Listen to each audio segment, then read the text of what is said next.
Hello viewers, আসসালামু আলাইকুম। Meherin cooking চ্যানেলে আপনাদের স্বাগতম। আজকে আমি বানাবো সবজি নুডলস। তার জন্য আমি এখানে একটা প্যান বসিয়ে দিয়ে তাতে পানি দিয়ে কুসুম গরম পর্যন্ত অপেক্ষা করেছি। এবার কিছুটা সবজি দিয়ে হালকা লবণ দিয়ে সেদ্ধ হওয়া পর্যন্ত অপেক্ষা করব। আপনারা এখানে হাতের কাছে যেসব সবজি থাকবে তাই ব্যবহার করতে পারেন। আমি এখানে মটরশুঁটি, গাজর আর আলু ব্যবহার করেছি। আপনারা চাইলে আলুটা স্কিপ করেন যারা আলু খেতে পছন্দ করেন না। আমার সবজিটা সেদ্ধ হয়ে গিয়েছে, আমি নামিয়ে নিয়েছি। এবার আমি আবার নতুন করে ওই একই পাতিলে পানি দিয়ে কুসুম গরম হওয়া পর্যন্ত অপেক্ষা করে দুটো নুডলসের প্যাকেট দিয়ে হালকা করে সেদ্ধ করে নিব। সেদ্ধ হয়ে আসলে এটাকে নামিয়ে পানি ঝরিয়ে ঠান্ডা পানি দিয়ে ভালোভাবে ঝরঝরে করে নিব। এবার একটা প্যান বসিয়ে হালকা তেল দিয়ে তাতে একটা ডিম হালকা লবণ দিয়ে ভেজে নিব। আপনারা এখানে একটা ডিমের পরিবর্তে চাইলে দুটো ডিমও ব্যবহার করতে পারেন, যে যার ইচ্ছে মতো ব্যবহার করবেন। আমার ভিডিওটি যদি ভালো লেগে থাকে তাহলে লাইক, কমেন্ট, শেয়ার এবং সাবস্ক্রাইব করতে ভুলবেন না। এবার আমি এখানে আমার ডিমটা ঝুরি করে ভেজে নামিয়ে নিব। ওই একই প্যানে হালকা একটু তেল দিয়ে যে সবজিগুলো সিদ্ধ করে রেখেছিলাম তা আমি ভেজে নিব।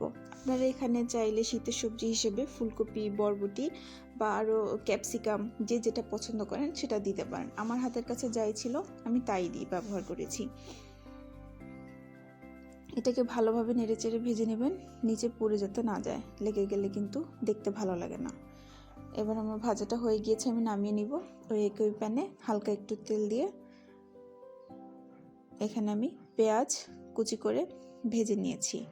হালকা ভাজা হয়ে আসলে তাতে আমি দিয়ে দিব কাঁচামরিচ কুচি। যে যেমনটা ঝাল পছন্দ করেন তেমনটাই দিবেন। এবার আমি হালকা করে ভাজা হয়ে কাঁচামরিচ, পেঁয়াজ হালকা করে ভাজা হয়ে আসলে টমেটো কুচিটা দিয়ে দিব। কিউব করে কাটা টমেটো, আপনারা যদি চান টমেটো স্কিপ করতে পারেন। যদি টমেটো বাসায় না থাকে সেক্ষেত্রে পরে আপনারা টমেটো সসটাও ব্যবহার করতে পারেন। এবার আমি দিয়ে দিলাম কিছুটা মুরগির মাংস কুচি। আপনারা চাইলে এটা স্কিপ করতে পারেন যদি না থাকে, আমার বাসায় ছিল তাই আমি দিয়ে দিয়েছি। এবার আমি বাকি যেই সবজিগুলো ভাজা ছিল তা দিয়ে ভালোভাবে নেড়েচেড়ে ভেজে নিলাম। এবার দিয়ে দিলাম ম্যাগি নুডলসের যে মশলাটা থাকে সেই মশলাটা। ভালো করে ভাজা হয়ে আসলে এবার আমি দিয়ে দিব নুডলস, সেদ্ধ করা নুডলসগুলো। এই সময় কিন্তু চুলার আঁচটা একেবারেই লোতে থাকবে, কোনোভাবেই চুলার আঁচ হাইতে করবেন না, তাহলে পুড়ে যাবে। আমি এখানে আবারও আরেক প্যাকেট মশলা দিয়ে নিয়েছি। যারা মশলা কম খেতে পছন্দ করেন তারা কম দিবেন। আমার বেশি ভালো লাগে তাই আমি দুটো প্যাকেটই ব্যবহার করেছি। এবার আমি আরেকটু স্বাদ বাড়ানোর জন্য দিয়ে দিলাম টমেটো সস। আপনারা যে যে সসটা পছন্দ করেন সেটা দিয়ে নেবেন। এবার তৈরি হয়ে গেল আমার নুডলস। এটা কিন্তু খেতে খুবই মজা। আপনারা বাসায় অবশ্যই চেষ্টা করে দেখবেন, আপনাদের ভালো লাগবে। ভালো থাকবেন। আল্লাহ হাফেজ।